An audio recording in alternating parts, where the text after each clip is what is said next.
Puji Tuhan. Haleluya. Puji Tuhan. Haleluya. Tuhan itu baik. Selama-lamanya. Tuhan itu baik. Selama-lamanya. Selama-lamanya. Amin. Bapak, Mama, anak-anak, saudara dan saudariku yang terkasih. Semua kita sudah dengar bacaan Injil tadi ya? Sudah dengar belum? Sudah. Bacaan Injil tadi dia bercerita tentang apa? Injil tadi itu dia omong tentang apa? Dengarkah tidak bacaan tadi? Dengarkah tidak?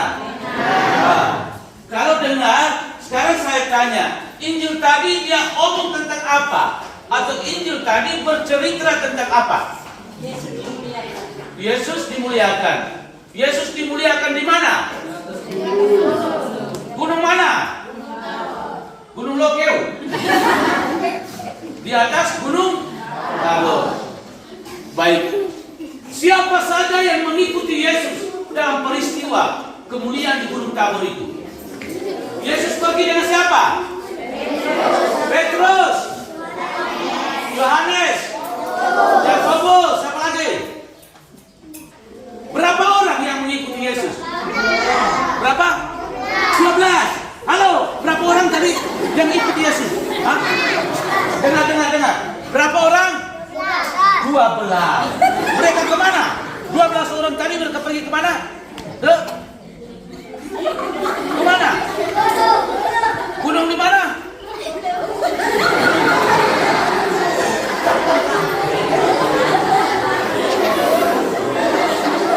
Mereka ada 3 orang. 3, bukan 12. Aku dengar tadi itu 12 kan yang pergi dengan Yesus. Berapa orang? 3. Yang 3 itu yang pertama Petrus, yang kedua Yohanes, yang ketiga Yakobus. Jadi 3 murid Yesus yang menemani Yesus. Dan pada saat itu Yesus berubah rupa. Yesus berubah rupa. Siapa di sini yang biasanya dia ubah rupa? Siapa? Pagi rambut keriting, besok sudah rambut air. Ya, ada tidak di sini? Waktu hari biasa rambut keriting, waktu pesta rambut air. Itu biasa tuh, orang Lokeu biasa buat tuh.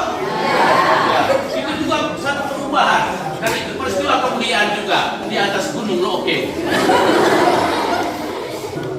Peristiwa perubahan rupa yang terjadi di atas Gunung Tabor membawa kebahagiaan.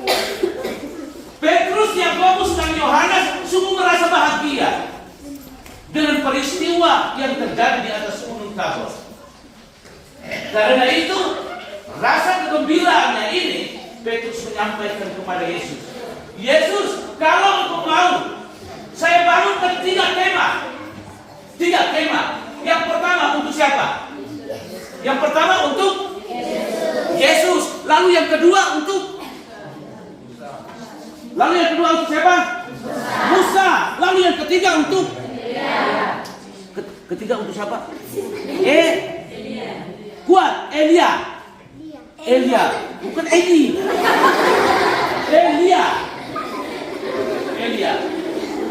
Jadi itulah ungkapan kegembiraan dan sukacita dari para murid. Peristiwa ini juga sesungguhnya meneguhkan dan menguatkan iman dari para murid.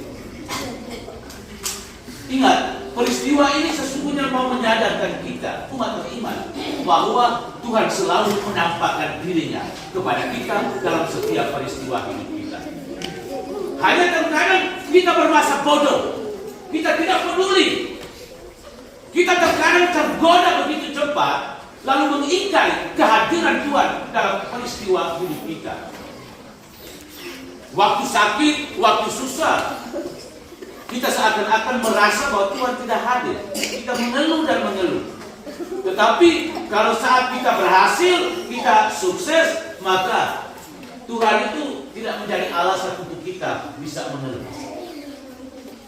Kita hanya mengeluh pada saat susah, pada saat sulit. Pada saat senang, mana dia mau mengeluh tentang Tuhan?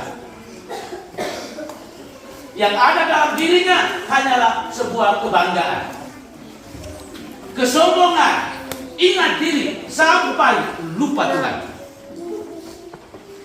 Orang Filipina sebuah tidak? Halo? Ya, hari Minggu kalau dia sudah senang, sudah berhasil, mana dia mau datang ke gereja? Dia sudah bahagia tidur, bangun di rumahnya sendiri. Dia tidak datang waktu berkumpul bersama di gereja. Tapi pada saat susah, itu setiap hari, Tuhan, engkau di mana? Tolong dengarkan punya doa. Mengeluh terus. Mengeluh tentang Tuhan. Bahkan waktu sakit, itu biasanya pakainya 1 rosario di leher, taruh di leher. Waktu sakit itu 2-3 rosario dekat ke situ. Ya, 2-3 rosario gantung di leher. Bahkan ada rosario yang bijinya besar-besar gantung. Sudah gantung di leher, dia tidak mau sembunyi di dalam baju, tetapi dia gantung di luar orang lihat. Dan bukan itu orang-orang seperti ini tidak pernah doa. Halo? Dia tidak pernah doa. Tapi tergantung itu rosario di sini hanya mau tunjuk. Banyak kali terjadi di kita, di antara kita. Padahal itulah barang-barang rohani yang sesungguhnya kita gunakan untuk apa? Berdoa. Tetapi kita punya karena kita tidak pakai untuk berdoa, tapi pakai untuk hias. Dia pikir itu kalung leher. Makanya orang kalau beli rosario tidak pakai pilih-pilih. Tidak baik. Baik tidaknya itu tergantung dari kita bagaimana kita menggunakan rosario itu untuk berdoa. Pilih yang baik-baik, ada yang pilih yang emas-emas, warna bilang emas. Pilih yang bagus-bagus, yang indah-indah. Tetapi kalau tidak pernah kita manfaatkan secara baik, bukannya untuk meneguhkan dan menguatkan iman kita, tetapi memperlemah iman kita dan membuat jarak hidup kita semakin jauh dari Tuhan.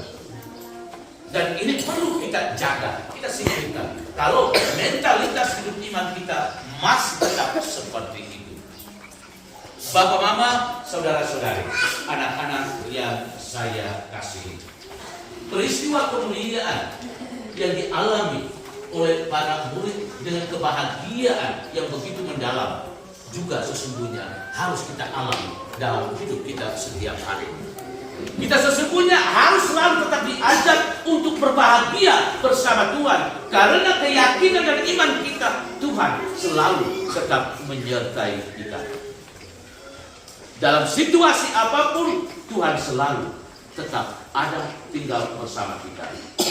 Karena itu peristiwa penampakan kemuliaan mengajak kita, mengundang kita juga untuk membuka mata hati telinga kita mendengarkan suara Tuhan itu sendiri.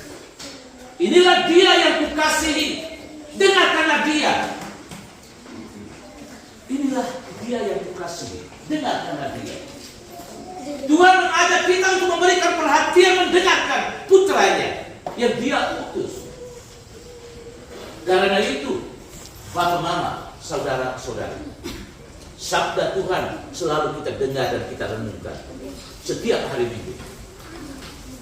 Itulah suara dari Tuhan sendiri. Dia menyapa kita. Suara sabdanya harus mengajak kita, mengundang kita untuk memberikan perhatian, mendengarkan. Karena Dia sendiri yang berbicara kepada kita. Karena itu kalau setiap hari Minggu, kalau kita datang, setelah bacaan itu percuma. Karena yang paling utama kita datang itu dengan suara Tuhan. Kita dengarkan sabdanya. Santapan yang paling pertama yang kita terima dalam Ekaristi itu apa? Santapan apa? Santapan sabda. Jadi kalau kita datang santapan sabda sudah selesai, apa? Kita tidak dengar dia omong, lalu kita juga tidak mempersiapkan diri. Pada saat komuni, maju sopan. Datang ada yang datang hampir mau lutut. Datang sudah ada domba dia tidak pernah menyadari diri bahwa saya belum siap untuk terima komuni. Tapi tidak, dia maju ke sana. Kristus, amin.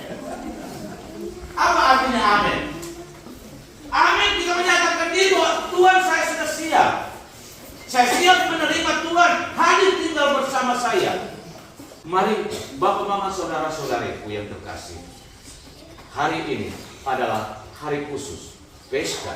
Yesus menampakkan kemuliaannya di atas Gunung Tabor, mengajak kita juga untuk selalu menyadari bahwa Tuhan selalu menampakkan dirinya kepada kita. Tuhan tidak pernah meninggalkan kita dalam setiap situasi kehidupan kita. Dan justru inilah sabda kebenaran yang mau meyakinkan kita bahwa sabda kebenaran selalu membawa keselamatan.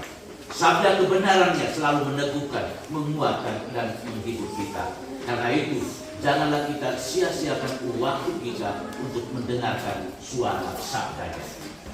Semoga peristiwa hari ini sesungguhnya meneguhkan dan menguatkan iman kita dan lebih membawa kita hidup lebih dekat dengan Dia yang kita imani.